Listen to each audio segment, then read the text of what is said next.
Hulu Lulu बोलने वाला उन लोग का बात तो चलेगा नहीं चलेगा। आज अर्जुन मुंडा हो, बाबूलाल मरांडी हो, चंपाई सरन हो, है ना, नोटंकी करते हैं तो छेदा कौन किया है भाई? छेदा कौन कर दिया है? रिम्स 2 आज बन रहा है तो रिम्स 2 बनाने का योगदान अगर कोई है ना तो भाजपा है। मैं परिसीमन का समर्थन कर रहा हूँ, लेकिन परिसीमन के आड़ में जो हलाल करने की कोशिश करिएगा, संवैधानिक अपराध जो किए उसका हिसाब नहीं होगा भारत सरकार को या परिसीमन आयोग को। इसका हिसाब देना होगा कि 75 साल में आप जो अपराध किए इसकी भरपाई कौन करेगा। चंपाई बाबा को आगे करके भाजपा नाटक खेल रही है। और जो मुंडा जवाब देना भाई, किसकी सरकार ने हाईकोर्ट में एफिडेविट दिया था कि ये नगरीय क्षेत्र की तमाम जमीन जो एक्वायर है ये किसी जो जमीन नहीं है, बंजर जमीन है। हाईकोर्ट में एफिडेविट दिया, इसी कारण हाईकोर्ट ने हलफनामा दे करके जब ये फैसला दिया कि ये लॉ यूनिवर्सिटी बना है। 75 वर्षों से जो नाइंसाफी, संवैधानिक अपराध झारखंड के लोगों के साथ किया गया है उसका भरपाई कौन करेगा? आज क्या कहा जा रहा है कि परिसीमन आयोग बना है तो परिसीमन होगा, हम घर होना चाहिए, लेकिन 75 साल हिसाब कौन देगा? मैंने करेगा के, भरेगा के? बिहार में भी वोटर कार्ड और झारखंड में भी वोटर कार्ड जब चिन्हित किए हैं आप, CNT एक्ट, SPT जमीन कानून है, इसके बावजूद भी अगर बाहरी आबादी बसी है यहाँ पर और उससे हमारा जनसंख्या प्रभावित होता है, कौन जिम्मेदार है? इसका कौन जिम्मेदार है?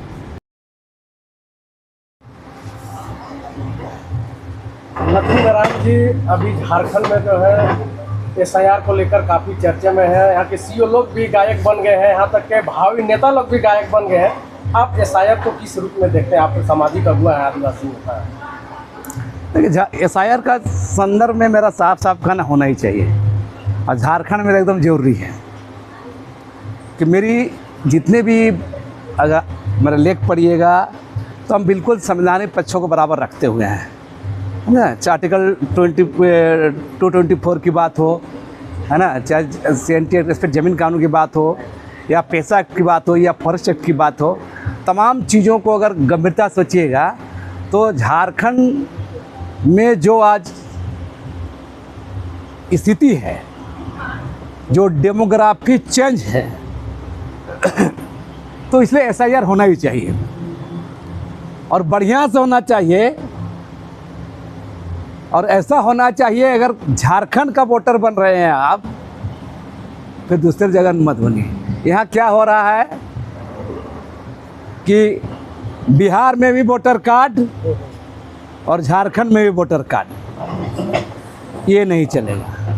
तो अगर ये SIR हो रहा है तो झारखंडी जनता को एकदम बिल्कुल खुल के समर्थन करना चाहिए, जो वाकई झारखंड बारे सोचते हैं।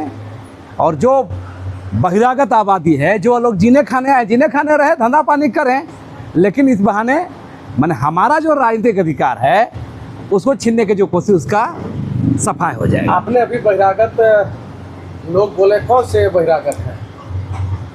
जो जीने खाने आए हैं, जो काम धंधा करने आए हैं, हम उसको बहिरागत कहते हैं। दूसरा बात, झारखंड में परिदृश्य दूसरा है। यहाँ तो संवैधानिक प्रावधानों को उल्लंघन करते हुए बड़ी आबादी बसी हुई है। भारत के संविधान में 5वीं अनुसूची दिया है, अनुच्छेद 244 दिया है। उसमें क्या कहता है? फिर शेड्यूल इलाका में कि बाहरी आबादी बसने से वहाँ की सामाजिक, भौगोलिक, सांस्कृतिक, आर्थिक क्षति होने का अनुमान है, उसको रोकने के लिए देश के संविधान में ही गवर्नर साहब को सबसे पावरफुल अधिकार दिया है, जो भारत सरकार या राज्य विधानमंडल का कानून को भी निरस्त कर सकते हैं।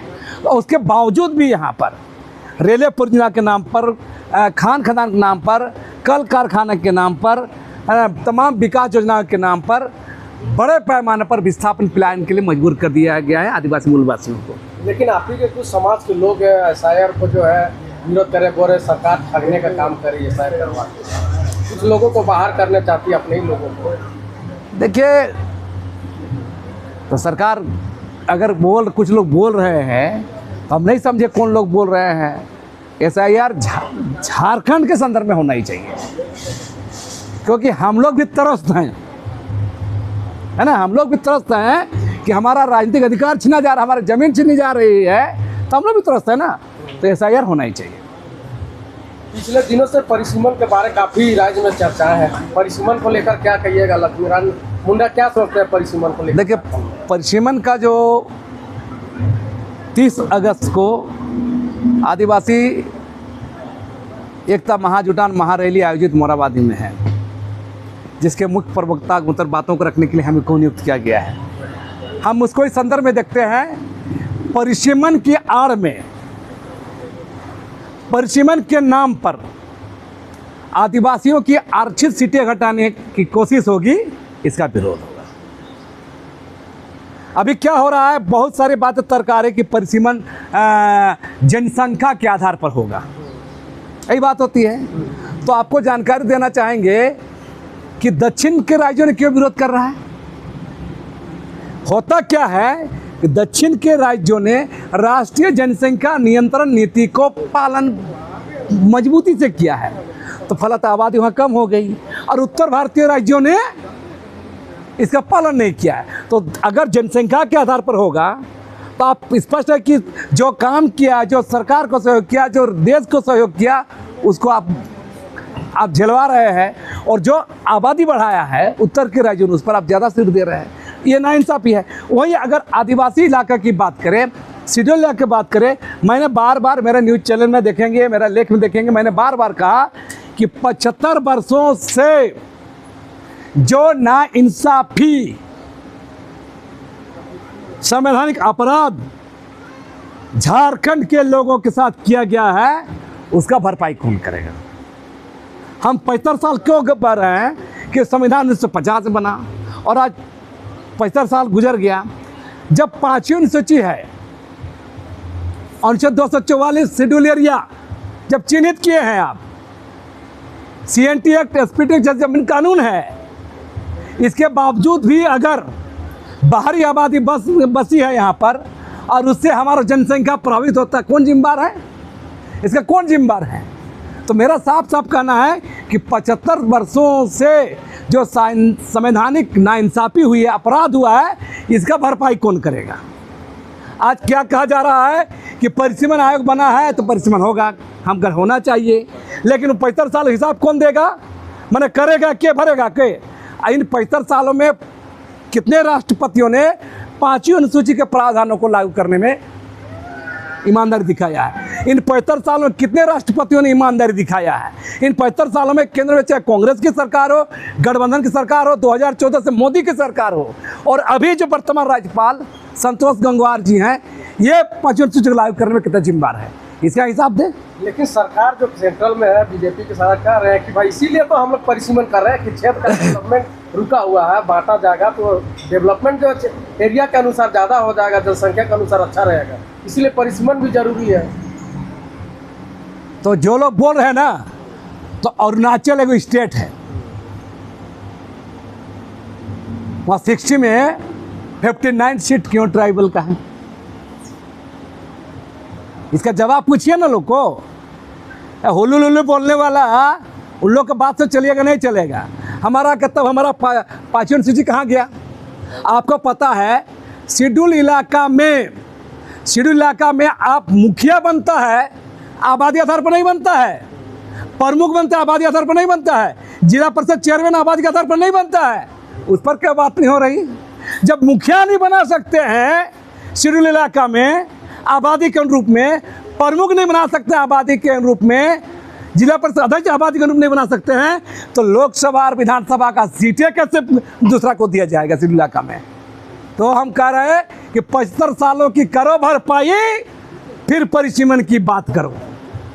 लेकिन लक्ष्मीनारायण मुंडा को ज़्यादा दिक्कत क्यों है परिसीमन से?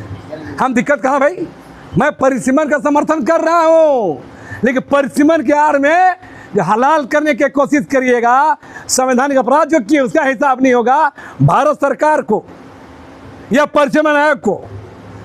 इसका हिसाब देना होगा कि 75 साल में आप जो अपराध किए इसके भरपाई कौन करेगा। हम तो तमाम सांसदों को भी कहेंगे झारखंड से जाके बात रखिए।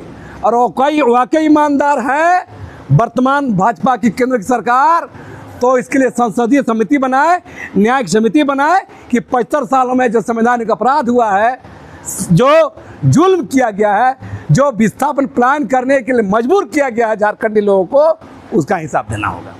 लेकिन लक्ष्मी नारायण जी, आप रिम्स 2 को लेकर क्या कहिएगा? पिछले बार आप काफ़ी मुखर थे, इस बार आपका कोई बयान नहीं आ रहा रिम्स 2 को लेकर। देखिए, स्पष्ट बात है, रिम्स 2 के मामले में सीधा सीधा मेरा कहना है, मैं बार बार कह रहा हूँ, रिम्स 2 का लड़ाई राजनीतिक खेल का शिकार हो गया है। और रिम्स 2 का जब भी बात करेंगे तो रिम्स 2 में भाजपा का एंट्री मारना ही गलत था। आपको बता दें, रिम्स 2 आज बन रहा है, तो रिम्स 2 बनाने का योगदान अगर कोई है ना तो भाजपा है। क्यों बता रहा, आप लोग को जानकारी होना चाहिए। रिम्स 2 जो लड़ाई जो है, आप गौर कीजिएगा, अभी रिम्स 2 नाम है, नगरी में क्या हुआ था 2011-12 में, देखिए याद करिएगा, भाजपा झामुमो आसू गठबंधन सरकार थी। कौन थे मुख्यमंत्री? अर्जुन मुंडा। अर्जुन मुंडा ने ही हाई कोर्ट में शपथनामा दिया है कि यह कृषि जो एक जमीन नहीं है, और उसी के चलते हाई कोर्ट ने अपना लॉ यूनिवर्सिटी बनाया। पता है आप लोग को? तो रिम्स 2 की जमीन में वही जमीन है, आधा जमीन में लॉ यूनिवर्सिटी खड़ा हो जाएगा और आधा जमीन में न लड़ेंगे, नहीं चलेगा। ये इसका कारण, सबसे बड़ा कारण भारतीय जनता पार्टी के लोगों हैं। आज अर्जुन मुंडा हो, बाबूलाल मरांडी हो, चंपाई सोरेन हो, है ना, नौटंकी करते हैं, तो छेदा कौन किया है भाई? छेदा कौन कर दिया है? तो बोल रहे हम लोग विरोध कर रहे हैं, जेएमएम की सरकार कांग्रेस से। अरे सुनिए ना, ये दोहरा मापदंड नहीं चलेगा। चंपाई बाबा को आगे करके भाजपा नाटक खेल रही है। और जो मुंडा जवाब देना भाई, किसकी सरकार ने हाईकोर्ट में एफिडेविट दिया था कि ये नगरीय क्षेत्र की तमाम जमीन जो एक्वायर है, ये कृषि जो जमीन नहीं है, बंजर जमीन है। हाईकोर्ट में एफिडेविट दिया, इसी कारण हाईकोर्ट ने हलफनामा दे करके जब ये फैसला दिया कि ये लॉ यूनिवर्सिटी बना है। आप गौर कीजिए, इन लोग का विरोध जानते हैं ना, भाजपा का विरोध नौटंकी है। लोकसभा में 5 RC सीट गंवा दिया, विधानसभा में 1 सीट बचाया 28 सीट में। तो भाजपा को ट्राइबल मैंने चंपाई सोरेन को आगे करके राजनीति करना, आदिवासी वोट में राजनीति करना है, इसलिए सारा खेल किया जा रहा है। आप छत्तीसगढ़ में चुप क्यों हैं भाई? आप उड़ीसा में क्यों चुप हैं? आप वहाँ डोंगरिया कोंद आदिवासी के नेता को जेल में डाल रहे हैं, नीमगिरी पहाड़ में डाले ना भाई, नीमगिरी में। छत्तीसगढ़ में आप क्यों, भाजपा की सरकार है, तो वहाँ पर नहीं करिएगा, वहीं लोग बकार नहीं फूटेगा। बाबूलाल मरांडी, अर्जुन मुंडा, चंपाई सोरेन, मधु कोड़ा का इन लोग बात करेगा। बेईमान इन लोग का तह में है, बता रहे हैं। अगर इन लोग ईमानदार रहता, अगर इस राज्य का भी सत्यानाश अगर हुआ है, तो हेमंत सोरेन गुरुजी दोषी नहीं है, ज़्यादा दोषी भाजपा के लोगों में है, और ज़्यादा दोषी हमारे आदिवासी मुख्यमंत्री लोग जो थे, अर्जुन मुंडा, बाबूलाल मरांडी के समय से ये मामला हुआ है। आप इस तरह के आप शब्द बोलते हैं, पूर्व सीएम है, आपको डर नहीं लगता? किस बात का डर? किस बात का डर? आज इसीलिए आज जनता इन लोग पूछ नहीं रहा, बता रहा है। पूर्व सीएम लोग का स्थिति है, इसलिए आपस में सर फटबॉल करते हैं, इसलिए स्थिति बना हुआ है। चलिए ठीक है लक्ष्मी नारायण जी, धन्यवाद।